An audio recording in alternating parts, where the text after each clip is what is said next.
When you say Cuba, most people imagine a beautiful Caribbean island with always smiling people dancing salsa in the streets of old Havana, neighbors playing dominoes, drinking mojitos, basking under the blazing sun on a white sandy beach with crystal clear turquoise waters, smoking big Cuban cigars and driving iconic, colorful old Cadillacs.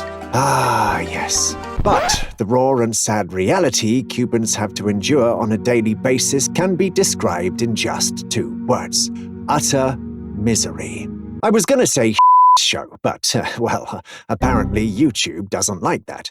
Never-ending hunger, constant power outages, buildings falling apart, surges of dengue fever, zero medical infrastructure, supplies for basic human survival like flour, sugar, oil, rice, or beans are at a point of extinction. Meat is a luxury that most of the Cuban population can only dream about. In America, people camp on the street overnight in order to buy the latest release of an iPhone. Meanwhile, in Cuba, every single day you camp on the street and wait countless hours in line to buy a piece of soap or bread, and more than often in vain, because whatever the store is selling that day runs out before it's even your turn. Cuba is a country where the government punishes you for trying to fish or farm out of desperation so you can feed your family. A huge exodus is happening right now of people selling whatever they can to buy a one-way ticket to Nicaragua, the only country that lets Cubans in without a visa, so that they can set on a scary and often fatal journey to try and enter the USA in hopes of a better life. This and much more is the crude, uncensored reality of Cuba, which the Cuban dictatorship doesn't want you to see.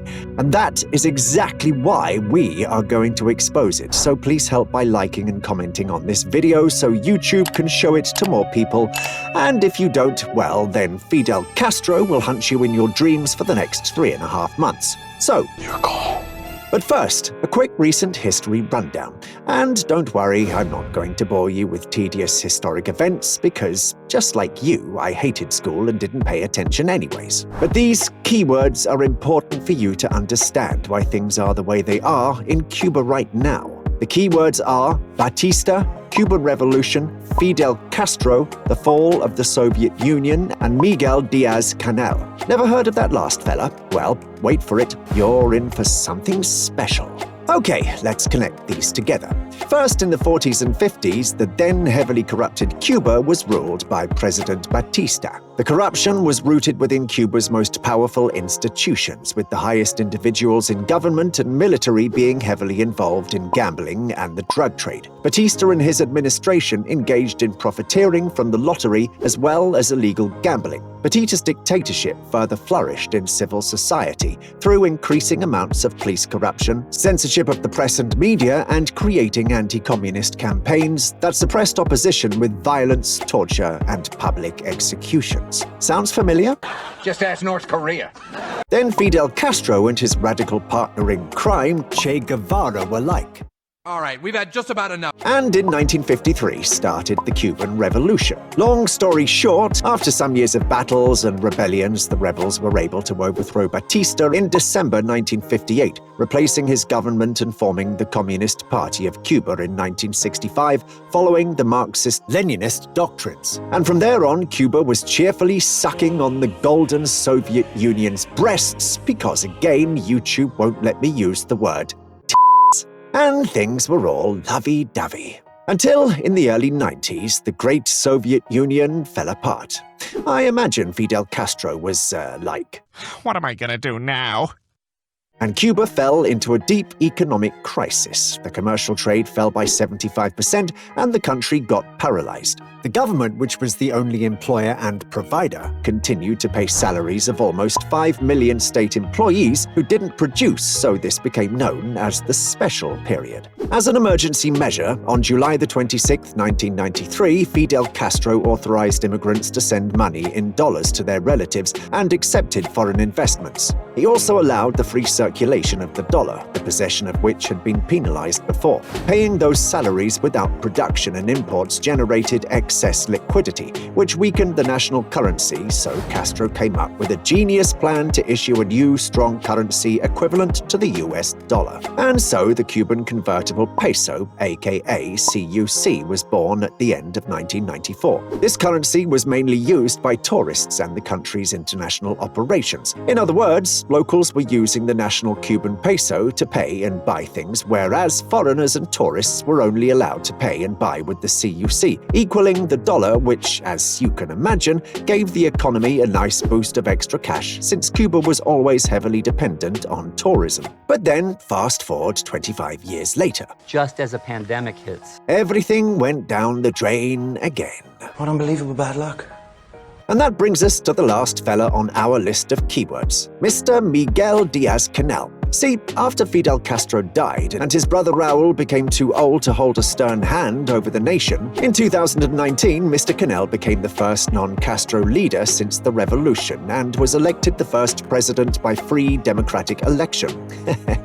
Just kidding, he was appointed by Raul. Almost couldn't say that part with a straight face, but the first part is true though. So imagine, already struggling Cuba, barely hanging on to the support of tourism, gets hit by the pandemic, and everything shuts down. And the little financial support Cuba was receiving from Venezuela up until this point stopped. What do you think happened next? You guessed it, piles of scarcity and misery. At this point, Diaz-Canel as a leader has no idea how to sustain his country, and so he blames it all on the US embargo. But as the months go by, the good Cuban people are starting to lose patience, and due to extreme shortages of food and medicine, in July 2021, they started to go out to the streets and huge protests surged all across the country simultaneously. People had had enough. For the first time in decades, Cuba received attention from the world it deserved. Footages of extreme conditions surfaced on social media. Videos of Cuban hospitals and care, or lack thereof, that their patients received because there was nothing, no antibiotics, no hygiene and sanitization supplies, no medical supplies, no beds, no mattresses, even patients were left on the floor. These protests brought a small light of hope that maybe some Western power will step in and help. But as the good dictator that Canel is, he called for armed military forces against his own people to shut them up. Shut up! Shut up! Protests lasted a few weeks, but when no Western intervention took place, the already exhausted and starved people finally gave in. After a few unjust arrests during and after the protests, a few confirmed deaths of Cuban heroic protesters who died for nothing, everything went back to normal. Well, Cuban normal. Now hungry people are in the streets trying to sell anything they could find in their homes, old shoes, old landlines, cigarettes, toys, anything that could have some value. Imagine this. The average salary is $7 to $11 a month. Meanwhile, a birthday cake in Cuba costs about $9. Remember the part about the sugar shortage? Prices are through the roof because of the extreme shortages of absolutely everything. Meanwhile, in America, people enjoy their bowl of cereal with milk for breakfast. In Cuba, there is no milk. How can you have milk if there are no cows? And how can you have cows if there is no food for cows? Instead, some people drink sugar water for breakfast. And no, I don't mean soda, but literally water with a little bit of sugar in it, just so they have some energy to make it through the day. The world just celebrated the new year 2023. Meanwhile, in Cuba, people waited hours upon hours in lines to see if maybe they could be lucky enough to buy a miserable piece of pork meat supplied by the government, so they could have a remotely decent family reunion to celebrate the new year. And how about a drink to celebrate? Fancy a bottle of rum? Sure. Only the government issues one plastic bottle of rum per 2 households. So, I'm sorry, but you're going to have to share with your neighbors this time. The saddest thing is that this beautiful country is only alive because of Cuban immigrants unwillingly living abroad and supporting their families from the outside. But what about the rest of the Cubans that have nobody to support them? The truth is that you and I can only imagine what it's really like to be a Cuban these days.